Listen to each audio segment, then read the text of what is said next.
Hello, friends. Welcome to this episode of Homeschool Conversations. I am so delighted to have Mr. Jain here with us today. Ravi Scott Jain is a graduate scholar in science and religion at Oriel College, Oxford University, pursuing his doctorate in theology. He's co-authored one of my favorite books on education, The Liberal Arts Tradition, A Philosophy of Christian Classical Education, which is also found in Chinese and Portuguese. He's also written A New Natural Philosophy, Recovering a Natural Science and Christian Pedagogy.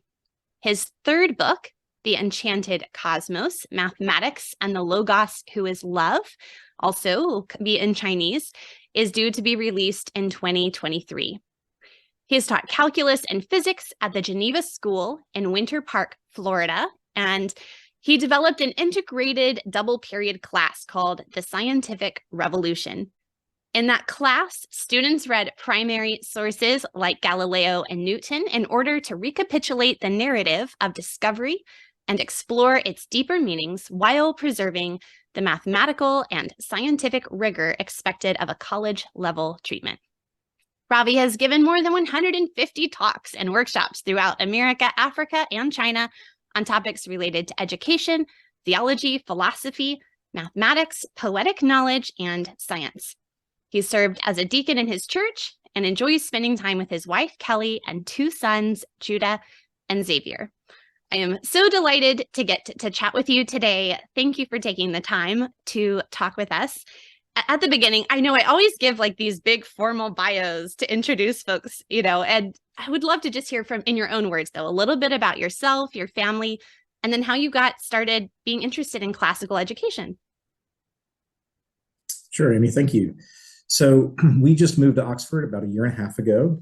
My wife and two boys, Judah and Xavier, who are essentially now in middle school in the English system, going to a British school that's a fine school, Christian school, a rare find here in England, and settling in. We enjoy it, and kind of right midway through my degree process, if all goes as planned. So I got interested in Christian classical education. You probably think of it in two stages, and the first stage was just becoming a Christian in high school, and then going to college with an interest in how to deepen my faith. I learned Greek and New Testament Greek, and once you start learning ancient Greek, you start to think about the ancient world. And so you read some other, you read the Euthyphro in Greek and some plays, and I was working on a political philosophy degree at my college, Davidson College in North Carolina, and one of the requirements was political philosophy. I'm sorry, did I say I was working on a political science degree, and one of the requirements was political philosophy classes. So my first exposure to the classics was actually in a political philosophy class where we read Plato's Republic and Aristotle's Nicomachean Ethics, among other things. And I remember just being so surprised that Plato encouraged the best minds in the city that were going to be the rulers and the guardians of the city to study mathematics. And I never heard anybody before advocate mathematics for the reasons Plato did, which was to grow in wisdom and to learn discernment and judgment.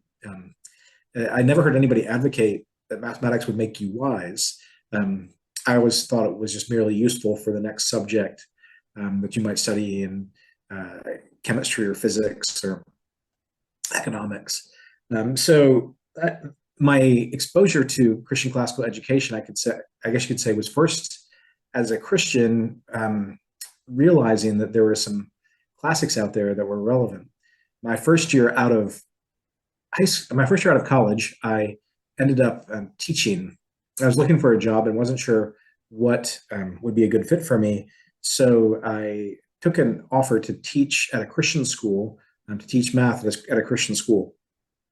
And at that Christian school, I tried to bring in some of the lessons that I had learned from in Plato's Republic about the deeper purposes for math. So even though it wasn't a classical school, this was Seminole Presbyterian in Tampa, it was a Christian school. And so I think at that point, I had this idea that there were these themes that we could draw on from the classical world, even as Christians. But it wasn't until about 4 or 5 years later that I really got introduced to Christian classical education in the more kind of sense of the movement. And that was when I was working on a seminary degree, and I was, again, looking for a job, and an opportunity came up at the Geneva School. And I had done a few other things. I'd worked at some churches and done some other jobs between my first year out of college teaching math. So I wasn't really planning to go back to teaching, but it turned out to be just an interesting opportunity to teach math and physics at the Geneva School. And since I had done that before, they thought I'd be a good fit. And so at that time, I was kind of excited because I was just towards the tail end of my seminary degree, and I thought, now I can really apply these ideas of Christian thought into a class, and I can teach with a little bit more nuance and subtlety. And so I just thought I'd do it for a year or two. But I was so impressed with the vision of the Geneva School and the vision of Christian classical schools in general that it really became a home for me for the next almost 20 years. So that's how I got involved in Christian classical education. I love to hear that story. And I think right there, I already start hearing hints of one of the reasons why I'm so excited to talk with you today. It's kind of a joke where a kid will go to the parents when they're taking algebra and they're like, when am I ever going to need this? Why do I have to learn this? And you never hear someone give the answer because it will help you grow in wisdom, or even it will help you get to know and love God better. And that's an integral way to approach these topics, right? So I'm just so excited to get to have this conversation. But I was recently reading your book, A New Natural Philosophy. I haven't finished it. You can see my bookmark. But one of the things I wanted to ask is if we can just sort of start really big picture, because you use a few terms and people may not know what you mean by the terms. So use terms like natural history, natural science, and natural philosophy. Can you kind of explain what those are, if they're the same, different, where they overlap? Sure. So first of all, 400 years ago, somebody like Isaac Newton, if he was writing, he would have just thought of himself as a natural philosopher. Kepler, Galileo, all of those people that we would now call scientists would have just thought of themselves as natural philosophers. The word scientist didn't appear until the mid-1800s. And so from about 300 BC or so up until 1800, the word for what we think of today as scientist was natural philosopher. So I think of natural philosophy, first of all, as a very big tent to include a lot of conversations. And it's the real home for what we think of today as contemporary natural science. But there are some distinctions. One is that natural philosophy, you can hear from the etymology, philosophy is the love of wisdom. And so right from the start, there's a sense that, again, it's for the cultivation of wisdom. Wonder leads to wisdom, as Aristotle said. So it's kind of a different beginning point and a different telos, right from the very word natural philosophy. So if you think of natural philosophy as an overarching discourse that includes our assumptions about the natural world, that includes traditions of inquiry, language, the practices of different kinds of research groups, all these different things that some people might be pushing one paradigm, another might be pushing another theoretical paradigm. Natural philosophy is a big tent to discuss all these things. So chemistry, physics, biology, the things like taxonomy, all these ecology, all of that stuff would fit into natural philosophy. Now, sometimes I'll say that natural philosophy hosts a dialectic between natural history and natural science. That natural philosophy hosts a discourse between natural history and natural science. And so natural history is a good rule of thumb to think about it is the observations of the natural world. That's just a simple way to think about natural history. So in the 17th century, the thinkers then would keep a register, and the register is what they call the register of effects. They were looking at some cause, and so they wanted to keep a register of all their observations. It's kind of like what we would think about as a lab notebook, but it's more just like almost a sketchbook or something like that, or a record of all the things that they've observed. And that was natural history for them. And so you would start with natural history, the observations of the things in the natural world. To some degree, it had to do with classification and taxonomy, things like that. But then natural science was looking for the cause of those effects. So natural science is a demonstrable knowledge of causes. So natural philosophy is the love of wisdom in the natural world. Natural history is the observation of effects and naming things, classifying things. And natural science is demonstrable knowledge of causes in the natural world. So the typical way of thinking about this was we see all these results, all these effects, but what caused all these different results or these effects? And we can't necessarily see the cause from the effects, but if we can reason backwards to it and then demonstrate or prove or justify why we believe that this effect is a result of that cause, that's science. So that's the whole demonstrable idea. Science is a demonstrable knowledge of causes. It can be demonstrated, proved, justified, something like that. So natural history is really an appeal to observation. Hey, look, can you see that bird over there and how it's colored? Classification, this bird is different than that bird. They're different species, something like that. But natural science is a question of why do you think this bird is here? Do you think this bird is migrated from North America and it's, it's in some pattern right now where I'm going to fly back there to North America after the winter's over. So looking for the causes of the effects that we see is natural science. And that's the way these words have been used roughly for 1,000 years or more. And so I think it's helpful to realize that starting around 1850, all of these words got lumped in together and called science, and that had some negative effects that are still with us today. So. Can you explore that a little bit more? Because you mentioned that the term science, maybe the way we think of science now, is a new term, mid-1800s. So how do these ideas of natural history, natural philosophy, natural science overlap or relate to what we might think of as our science curriculum?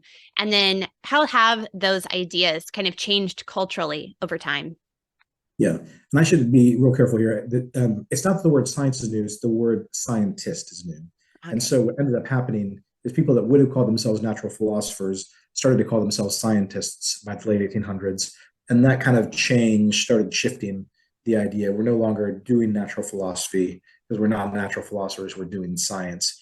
And the thing that happened with science that I think is really the important move is that it became highly associated with technology, and it became highly associated with technical control and mastery.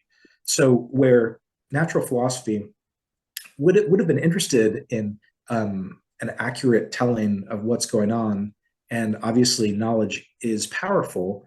The technology that we think of today in the 21st century is completely concerned with prediction and control. So natural philosophy could be interested in the love of wisdom, and that involved knowledge to a high degree. But the technology is not so much interested in knowledge as it is interested in control and mastery. And that's it's helpful to realize, maybe thinking about what we're doing when we use our iPhones here. It's like with our iPhones, we can actually have a lot of control and mastery, but we don't really know how that iPhone works, right?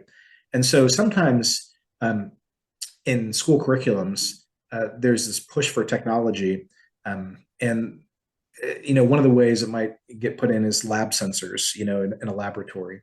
And look, we're using all these cool lab sensors and all this technology. But if the students don't actually know how it works and how the sensors are functioning, there's like a veil that comes between them and the thing that they're discovering, that insulates that from them. And there's technology. Technology may in fact give you control, but it does not necessarily give you wisdom, knowledge, or understanding. And so this all comes from a tradition from Francis Bacon, who equates knowledge with power. And the distinction is that, yes, knowledge is powerful, but for Francis Bacon, the very shape of knowledge itself was power. In other words, it wasn't actually knowledge unless it gave you power. Does that make sense? Yeah, no, that's fascinating. And it's making me think about abolition of man, especially that third chapter where Lewis is really talking about these who are going to use technology and knowledge as a weapon or as a way to control other That's men. right. Yeah, fascinating. Yeah. Yeah, you got it. Okay, so we're thinking about these ideas about natural philosophy. How does that then fit in with our understanding of the liberal arts as a whole? I think people who are somewhat familiar with classical education, they kind of know a few terms maybe they would recognize, and they'd say, wait a minute, I don't remember this having anything to do with the liberal arts, but I know it does. So how does this fit in with the liberal arts, and even then the fine arts and the common arts? Sure. So I'll give the brief sketch of what the liberal arts tradition was about, because in the liberal arts tradition, it's the big picture of the whole vision of education, K through 12, or really K through university. And that is that education is grounded in piety, and governed by theology. That the gymnastic and the music are for the training of the bodies and the tuning of the hearts, tuning of the souls. That the liberal arts are the seeds and tools of learning, and that philosophy is the love of wisdom in natural, moral, and divine reality. So, one thing about the liberal arts is that they assume some preliminary stages. They assume some training in piety, growth in godliness, reading scriptures, worshiping in a community of faith and practice, singing to the Lord, and that leads us to music. Music wasn't merely just singing. For the ancient Greeks, it was this whole inheritance of culture. Like we would think of a museum as passing down many different arts, and even included astronomy and dance and other things, literature, poetry. So that how all those things shape your soul was assumed by the liberal arts. Gymnastic, the training of the bodies, just recognizes that what we do with our bodies affects our souls and affects the way we think. So the importance of something like PE or good habits in things like bedtime and eating and sleeping affect the way we learn to think. Practices like properly participating in sports or personal exercise and things like that. So that all is assumed by the liberal arts. But then the liberal arts are particularly the arts of language and the arts of mathematics. And so we talk about them as 7 liberal arts. So you have the 3 liberal arts of language, grammar, dialectic, and rhetoric, and the 4 liberal arts of mathematics, which are arithmetic, geometry, astronomy, and music. And together, these were the 7 liberal arts. And the 7 liberal arts are the seeds and tools of learning. So we talked a little bit about how science is demonstrable knowledge of causes. We all have things in our lives that we know, but we can't necessarily prove them to somebody else. We can't demonstrate it or justify it with a good argument to somebody else. Well, the liberal arts are those arts that help you learn to justify your knowledge and to demonstrate your knowledge to others, to produce good arguments, to learn to read with understanding and show people the understanding that you've acquired from your reading. Grammar is really translated by the Latin word literature, literatura. So reading with understanding, or grammar, is an important part of the liberal arts of language. Rhetoric, giving eloquent arguments. Now, so the arts of math are also pretty clear that they're involved in so many other disciplines, that come afterwards, disciplines like economics or physics and things like that. So they are useful, but they're also for wonder and worship and wisdom as well. So the liberal arts kind of form this core tools of learning and seeds of learning, because they blossom in you to grow towards wisdom as well. But after that, there's so many topics out there to learn, whether somebody's interested in German literature, or somebody's interested in anthropology, or I don't know, what's a good one here. There's some designing particle bridges. physics, or designing bridges. Well, designing bridges is actually going to be a slightly different category, but it's a good point. So the idea is that philosophy, or the love of wisdom, contained all these different subjects that were not geared towards useful pursuits, but were geared towards wisdom. So natural philosophy, moral philosophy, and metaphysics were all in this category of philosophy. And you wouldn't really study the philosophies until you had studied the liberal arts. And part of the reason is because if philosophy involved demonstrating your knowledge, then you needed to have those tools and those abilities to demonstrate your knowledge before you went on to the philosophies. So natural philosophy kind of comes after the study of the liberal arts.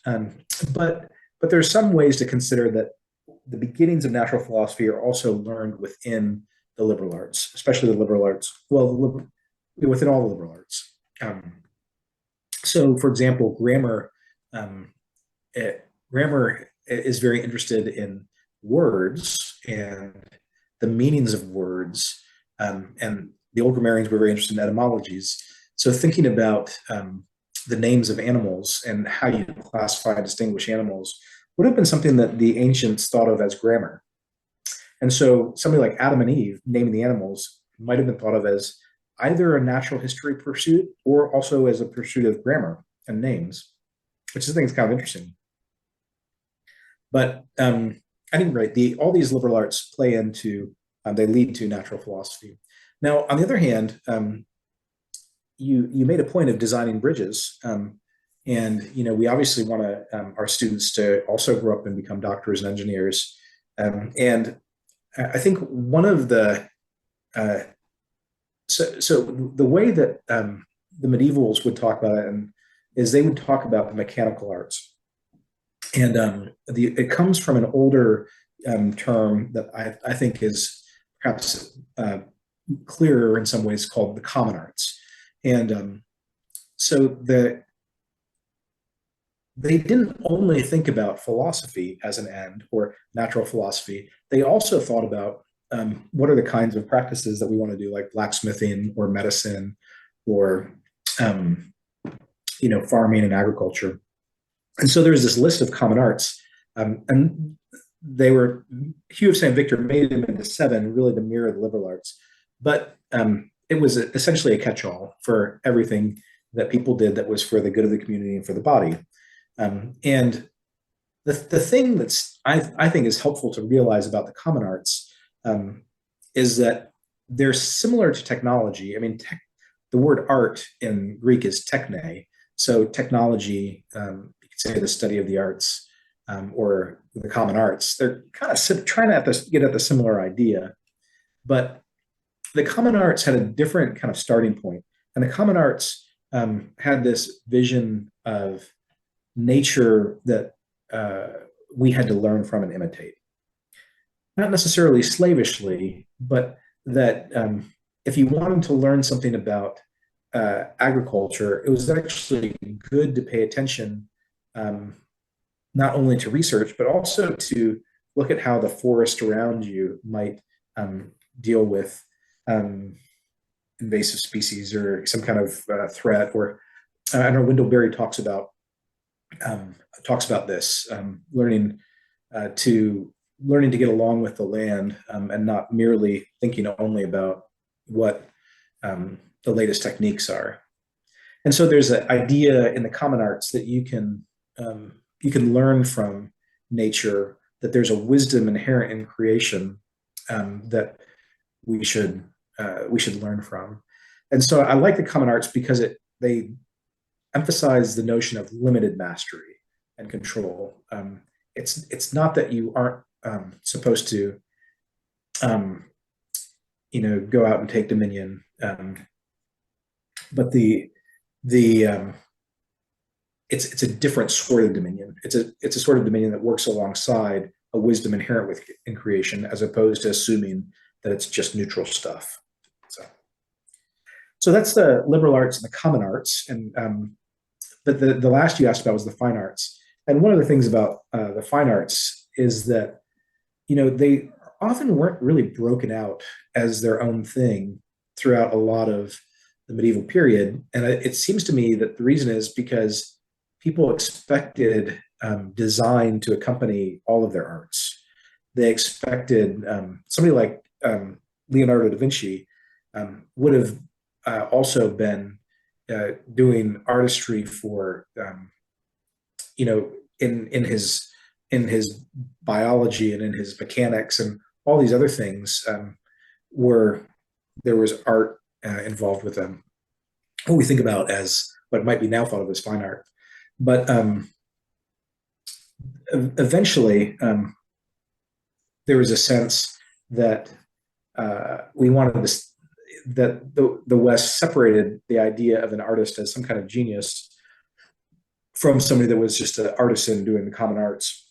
And it was actually this move in the 1700s, like the Romantic movement, that led the people to create the term scientist. They said, just like the artists have now got a new term, they call themselves artists if you're a painter or a musician or something. So I think we should call ourselves scientists. So it's very interesting. The fine arts were always seen before the 1700s or so as kind of integrated with all kinds of craftsmanship, whether it was architecture or designing your furniture, so that the useful and the beautiful were kind of connected.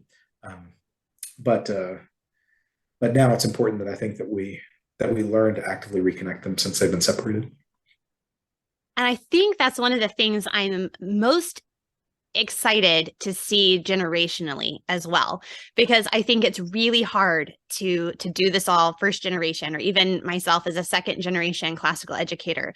We start to see these things that for hundreds of years, these ideas that have had consequences, right? Actual consequences, and assumptions that we now make, presuppositions we have that we don't even think about anymore, because it's just the categories that we have divided the world up into these, separate, distinct pieces. And reintegrating these things is such a huge shift that it can feel overwhelming, but also very exciting, because one of the reasons why I love the liberal arts tradition in particular is this very basic, let's start with what is the end of education, is the love of God and love of our neighbor.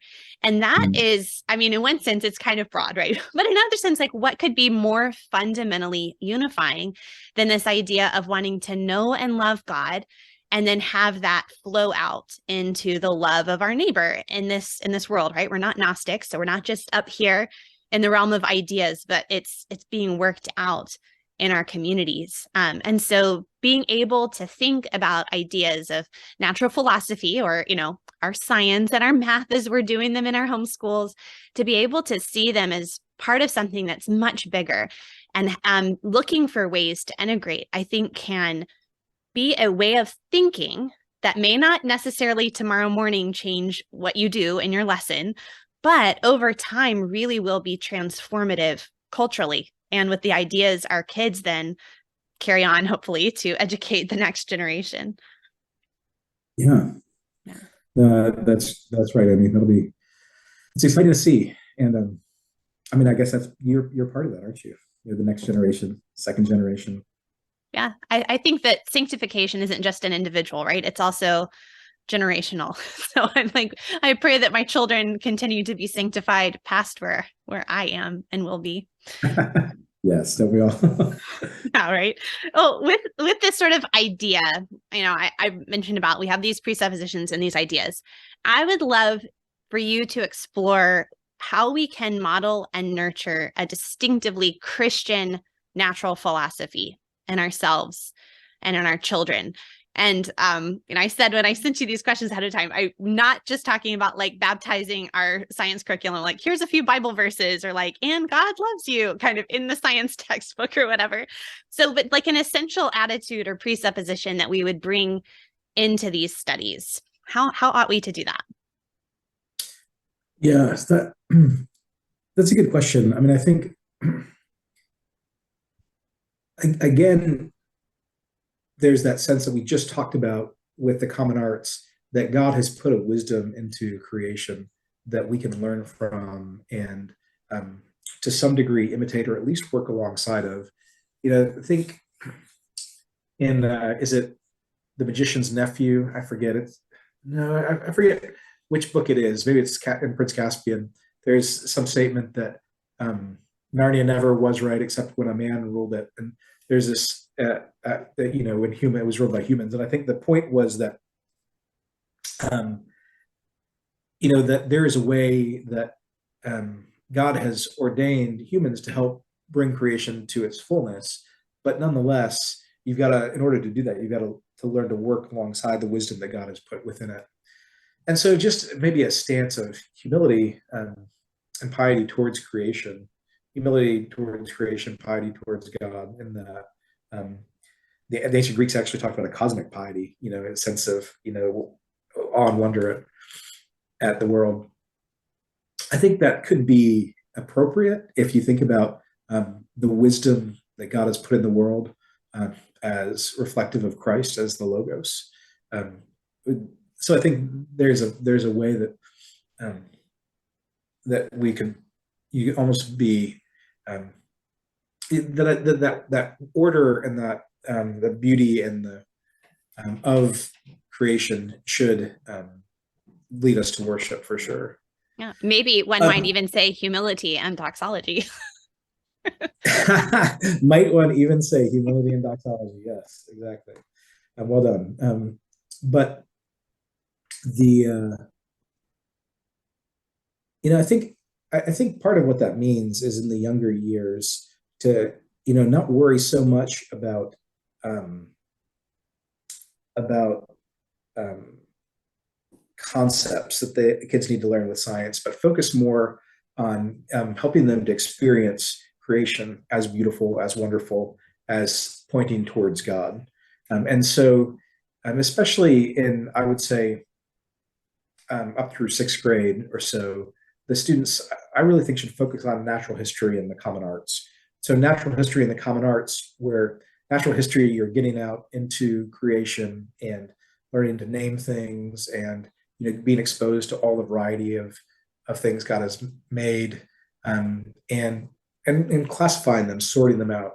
That, by the way, like I said, is a typical thing that grammar would have done. So that makes sense as something that can be done in the years up through sixth grade.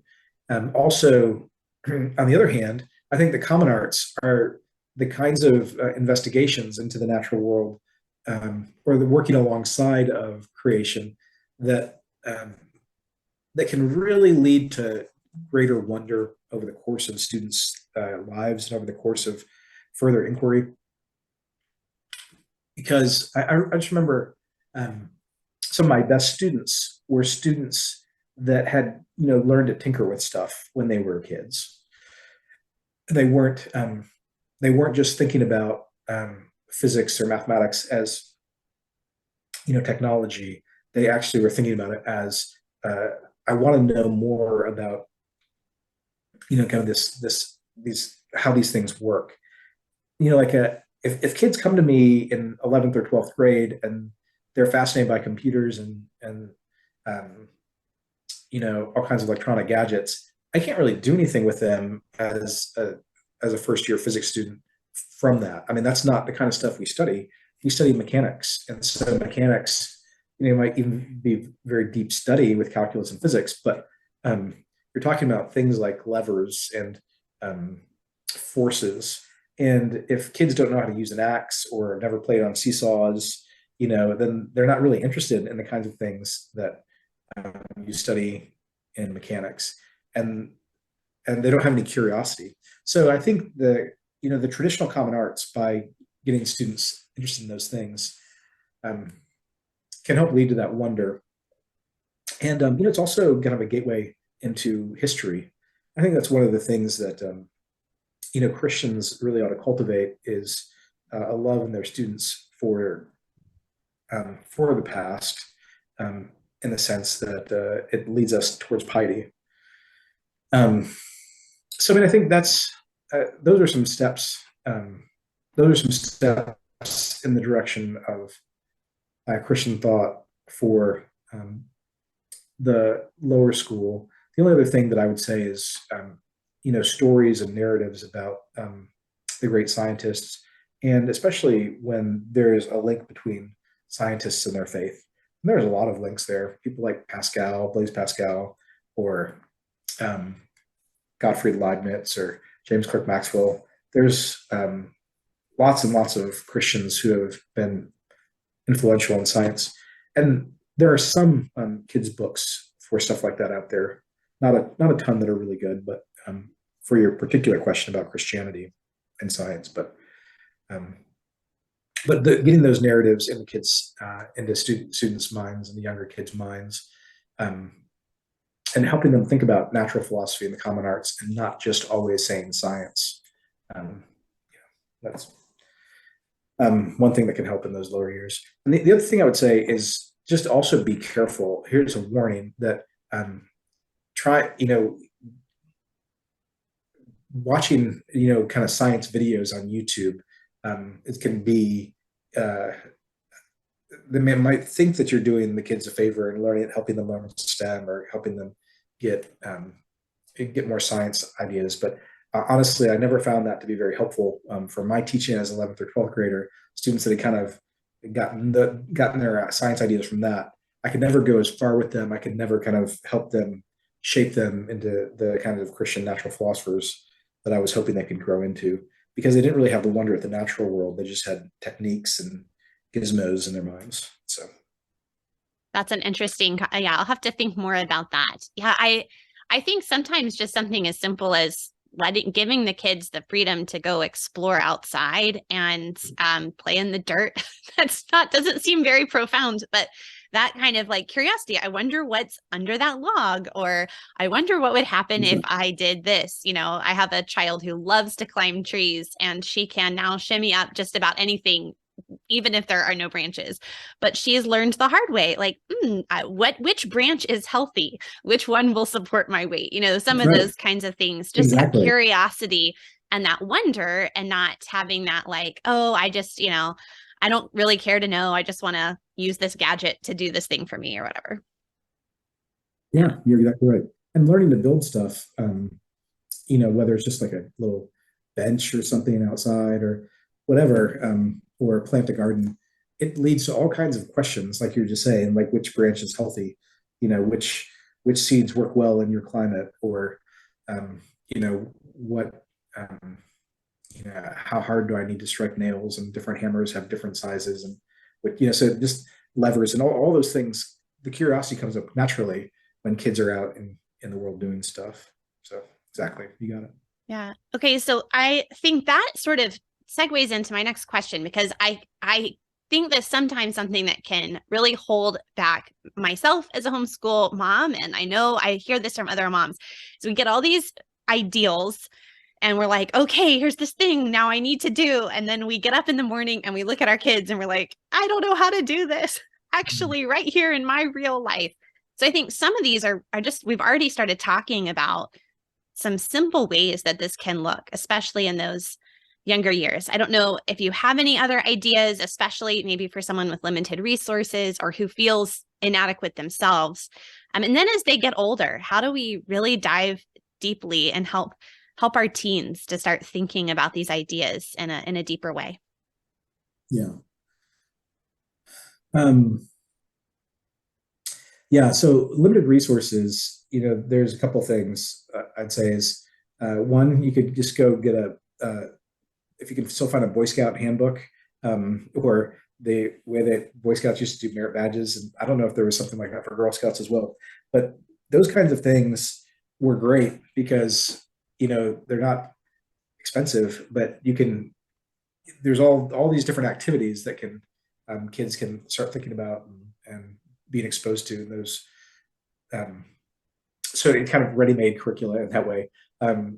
Chris Hall's book, Common Arts Education, I think is almost like that's like a Christian Boy Scout handbook.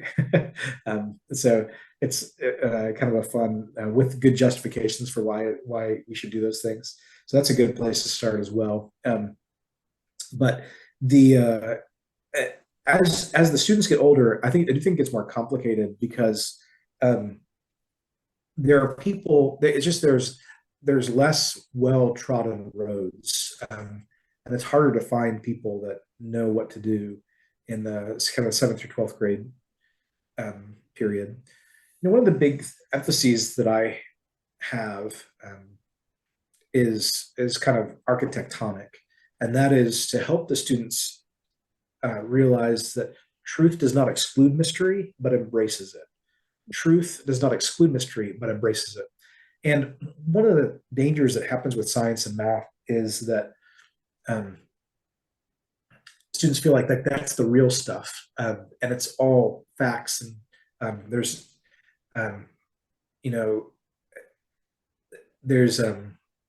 doesn't have to be any debate because we all know that this is all the exact right answer. But in literature and in the humanities and the other things, that's all fuzzy.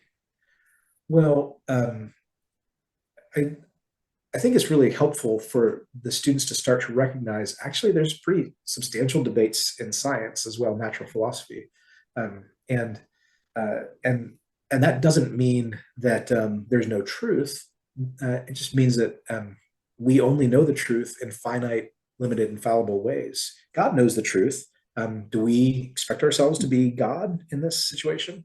And so helping students to recognize, for example, that the equations that they're working with are limited expressions of what's actually going on in reality, only work under very idealized conditions, and are probably not the final or perfect expression of what's actually going on, is very helpful, I think, for students to start, like now I'm thinking about 9th through 12th grade students, start letting go of this notion that science and math are the real thing, and literature or theology are kind of fuzzy. Now, when you start to look at how that works and how you might talk about some different themes, I talk about the idea that if natural history is about observations, natural science is about looking for the causes of the effects you see in natural history, then natural philosophy also takes into account things like the practices and traditions, the presuppositions, positions of the assumptions of the scientists. And so I think this is where it's really helpful to recognize that there are different, you could say, research programs, you could say different paradigms, different theses that rival groups of scientists advance. And within those, they often have different metaphysical assumptions, different views of reality. And helping the kids to actually recognize that then create some space for talking about the nature of those assumptions. And this is where Christianity is actually pretty strong in the history of thought. In the early 1900s, some of the very most famous philosophers in England, one of them was named Alfred North Whitehead, and he said essentially that that natural science was born in the cradle of Christianity, and that we wouldn't have had what we think of as modern natural science today if it wasn't for medieval metaphysics and Christian thought. And so, what are those Christian thought? What are those aspects of Christian thought that lay the groundwork for natural science or natural philosophy? So these are things like that the universe is ordered, and it's an order that is knowable. That's an interesting thing. That that order is mathematical. That's another interesting thing that didn't seem to arise in other cultures as strongly. And there are three themes that I suggest that can help guide teachers as they think about how to talk about natural science, natural philosophy, these kind of assumptions and Christian thinking. The first one is the communion of the body, and when we think about this in terms of the church, we think about being many members but one body in Christ, and we also kind of think about the mystery of the Trinity. How is one God, three persons? So this notion of one and many is something that you see a lot in biology or physics, how things come together and separate and come together and separate. So that's a theme that I like to emphasize with students. The question of transcendent order and embodiment. So we talked about the fact that there's order in reality, but yet it's discoverable by us. And this is one of those themes that really leads to the birth of natural philosophy.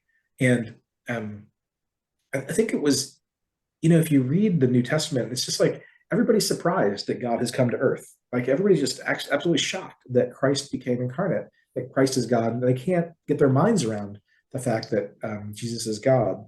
The incarnation is astounding, and this idea of embodied order that that God would become flesh, the incarnation of the Word, I think is what I would call a divine mystery. That we can think of the natural mystery as the embodiment of the Logos. At creation, all things were made through Christ, through the Logos. And so this order, this Logos, was embodied in creation, is what Athanasius and Maxwell the Confessor would say.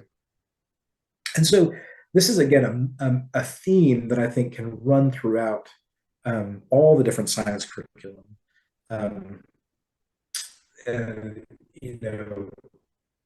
the communion of the body, or ontology, you could call it ontology of communion, Trinitarian ontology. It's just this idea of the communion of the body, the natural mystery of the embodiment of the Logos, and the divine mystery of the incarnation of the Word.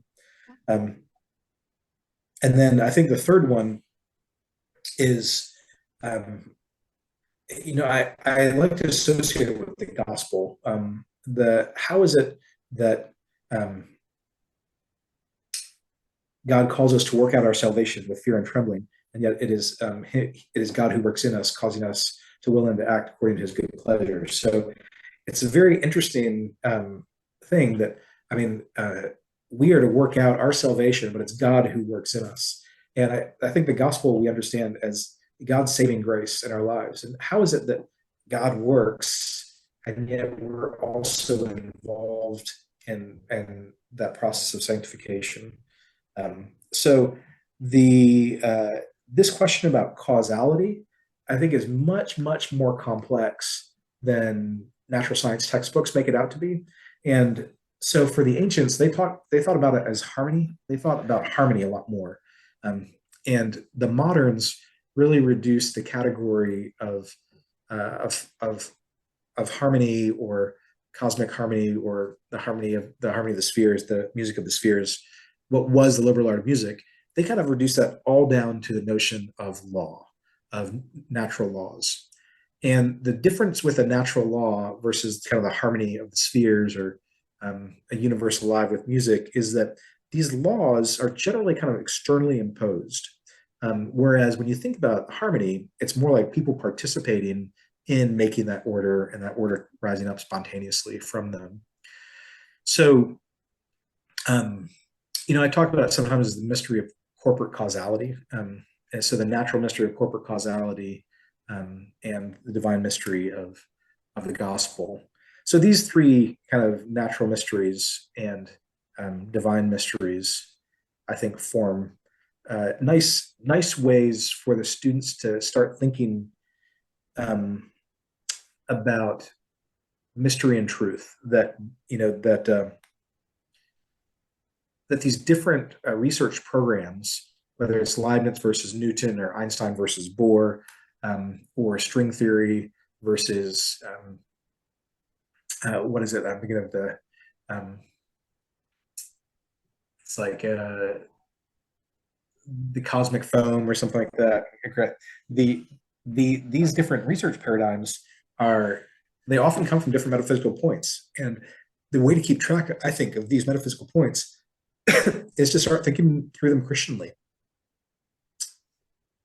I think that's really helpful too, because it kind of frees me up as a parent who's not an expert on natural philosophy. I don't know what string theory is. I haven't delved deeply into some of these topics, but you can start asking questions. And that's, we talk in the homeschool community about being learners alongside our children, kind of modeling that humility for them and this curiosity and wonder. I don't know, let's learn. And so being able to just sort of ask questions or look for those three themes that you brought up, look for ways in which a scientist's assumptions have played out and worked themselves out in their research. Those are things that we can ask questions and then kind of discover and look more deeply together with our students. As we're doing this process and we're talking to our students, you emphasize in your book, like a narrative approach, especially with older students asking questions. Do you think there are any other questions we can kind of be asking to help our students start recognizing scientists' assumptions or their ideas?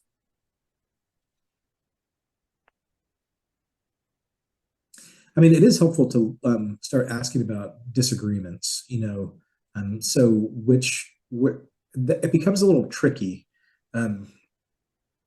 because for one, scientists don't like to acknowledge their disagreements. A book that I've used with my juniors and seniors is Steve Chapin's book, The Scientific Revolution. And in that book, one of Steve Chapin's points is that in the birth of not early modern science, they kind of muted their dissent because the ideal of science was this idea that everybody's going to agree because we had demonstrated it all. Now, there's no mystery, right? They've taken out the mystery. That's right. It's become clear that that's no longer the case, but he does a good job of kind of showing how that was something that they tried to cover up and hide, and the fact that there was dissent and disagreement. I mean, so a good book on that is like Thomas Kuhn's Structure of Scientific Revolutions, which kind of shows that there's clearly revolutions, and so there's paradigm shifts and things like that. But there's a lot of other people that do similar things. I think the difficulty is what you end up having to do here is that a lot of scientists don't recognize inherently they're not that aware of philosophy of science or the history of science, and so you've got to be a little bit careful not to assume that any scientist you talk to recognizes that there's the disagreements and all these things. So a good place to start, and so as far as getting your students to ask questions, is Nancy Percy's book, The Soul of Science: Christian Faith and Natural Philosophy. I had one student who he read that book, I think, three or four times before he graduated. Then he said it's the only book he took with him when he went off to university to do his physics degree. And he went to Duke. He's a smart kid, but he just really loved that book because I think it led him to start knowing what kinds of questions to ask, to see that that the different sciences were beholden to different ideologies that they didn't even always understand or know themselves. So Well, it looks that's a like good I'll have question. to add that book to my to my Amazon cart when we're done. You can add it to your 17-year-old's Amazon cart and make Yeah, him or her read it. exactly, exactly. It must be awful for your kids. Do you just you got, oh, you got to do this now. You got to do this. Right, I'd be like, Mom. "Oh, I found another great book." Yeah. Especially that senior, I'm feeling all the pressure. I mean, he's read so many amazing books, and he loves to read and think through things, and has his own to be read stack. He's working through it on his own in his room. But even so, I feel like I'm getting down to the wire. Like, oh no, he's about to leave home. What books have I still not had him read? I have to remind myself he has his whole life. I don't have to make sure he reads them all before he turns 18. It'll Oh be no, okay. yeah. No, that's so true. That's such a good point. You just plant seeds. Yes, exactly. And let God bear the fruit there. Okay, well, that is actually my next question. Speaking of needing new books to add to my Amazon cart, the question I love to ask all my guests at the end of the episode is, what are you personally reading lately? Yeah, I saw that question. Okay, you don't really want to know what I'm reading right now because I'm like deep in the abstractions of philosophy of math. Um, so if I put that aside and think about what I can pretend to be reading. Oh, well, tell us the real answer first. We might have, I actually know a math nerd who listens to this podcast. I'm reading a book by Hellman and Shapiro called Varieties of Continua, which is really unusual. But it's back to that question of Trinitarian ontology for me, and the question of the one and the many and the mystery of the one and the many. Um, okay, only perhaps your math nerd friend will be interested in that one. So let me tell you some of the other stuff that I've looked at over the past year. Was it? I think it was the book My Father's Glory. Have you read that? Have you heard of that? It's a French novel. No, I don't Um, think so. it's about Provence. I read that over the summer. I started reading Machiavelli. I read a lot of Machiavelli's The Prince over the summer. Not very difficult and more interesting than I would have expected. If I've read it before, I couldn't remember it. Um, I'm actually working through Aristotle's Metaphysics a little bit right now, spending a lot more time in metaphysics than I would have expected.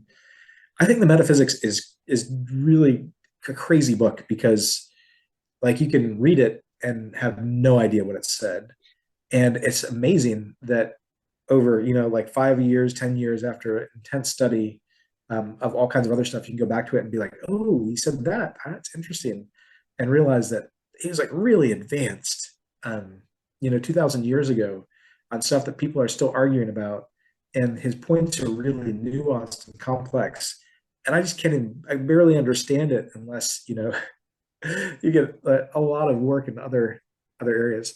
I really want somebody to write a simple book on metaphysics. Actually, I could recommend that. So another book I just got out of the library a couple days ago was a book called Metaphysics by Anna Marmadoro, and it looks like a simple book on metaphysics. And she seems to have a position that I would have a lot in common with. So, not positive that it would be great, but it does look good. From that, that is something that I'm hoping to read over the next week or so. Looks promising and maybe a little easier than Aristotle. Entry level. Yeah, yeah. I mean, she's an Aristotelian, and she's contemporary. She was here at Oxford, and a professor, and she's very interested in classical thought and interested in Christian thought. So I wouldn't be surprised if she's a Christian, though I don't know for sure. But she's certainly very friendly towards Christian thought and classical thought. So and she's one of the very few people that can make those kinds of connections for contemporary philosophers and be within that world of contemporary philosophy without always sounding completely obscure. So at any rate, it might be a lot of people here seem to like her. So that might be a good book. Here's another book I just recommended to some people over the past few days. Have you heard of E.G. West's book, Education in the State? No, I have not. Yeah, that's a book that I think a lot of people should read in our circles, and I don't think a lot of people have. But E.G. West was British, and then I think he was a professor in America for a long time, maybe Iowa. At any rate, he was he tracks the role of education, the advent of public education in the 1870s in England, and how it pushed out nascent church schools and private schools that were starting to fill the gap, but had not quite yet filled the gap because the gap was kind of coming out newly.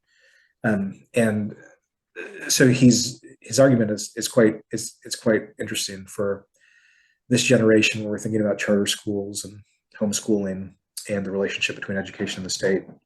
So, and he's got a number of important followers here today in England. So, some people may have heard of James Tooley, who wrote a book called The Beautiful Tree, and that's about low-cost education in the third world. And so he was very interested in E.G. West as another philosopher here named Anthony O'Hare. So at any rate, I think he's somebody that I think we should all learn a little bit more from. Okay, yes, I'm going to have to add those to my list. Actually, I'm a part of a local in-person classical education study group. And so I will have to add those. Some of those books I'm like, ooh, maybe I will get them to want to read that with me. So I will have an excuse to read them. I don't know if you've read, J. Gresham Machen has a collection of essays. They've been compiled. He didn't originally put them together, but the theme was also Christianity, education, and the state. Those were from the early 1900s, and absolutely fantastic essays, and very, very prescient. They sounded very timely, like they could have been written yesterday. So I'd also recommend those. That's right. Yeah, good recommendation. Okay, and there's one more book that I need to share with you about, because it's a new book by Alistair McGrath called Natural Philosophy, and it just came out in last month. And so I discovered about 4 or 5 months ago that he was going to release this book called Natural Philosophy, and I was at a conference with him, and we exchanged books, and I was just like, astounding to me that because he's one of my heroes intellectually. So I'm really excited. I think he's made a shift from advocating primarily natural theology to now advocating natural philosophy, Christian natural philosophy in particular. Oh, my son, amazingly, just brought me the book to show. Thank you, son. Your perfect little assistant there. What timing. Thank you. Oh, You're that's welcome. Great. I will definitely add that one to the show notes too. Well, this has been absolutely delightful. I always enjoy my interviews, but sometimes I get more excited about one than others. And this has definitely been one. I've been super excited to get to chat with you. Thank you for taking the time to talk to us all the way from Oxford. Can you tell people where they can find you and your books all around the internet? Classical Academic Press, I think, has the .com has the best prices, although shipping might be a little bit slower than Amazon. Yeah, so the first two books you can get, so Liberal Arts Tradition and Natural Philosophy, you can get in those places. Enchanted Cosmos, I think, will come out next year, and Enchanted Cosmos was a very interesting book to write on mathematics, and so we've been talking about a new natural philosophy, but the idea of kind of redeeming math has now been on the forefront of my mind for the past 5 years. So hopefully that will come out in 2023, and you can also buy Classical Academic Press. So I would like to say you can, within a month or two, you can find me at www.recoverynature.org, or maybe it's .com, but that website's actually been down for like 3 or 4 years. So perhaps I can get it up in a month. I've been plans to, so let's see. Well, that will be something exciting. When you listen to this episode, check the show notes, and I will have links to all of these things over in the show notes for this episode at humilityanddoxology.com. And I look forward to checking all this out, and definitely look forward to your new book in 2023. Great. Thanks, Amy. It's been a pleasure to speak with you. All right. Bye.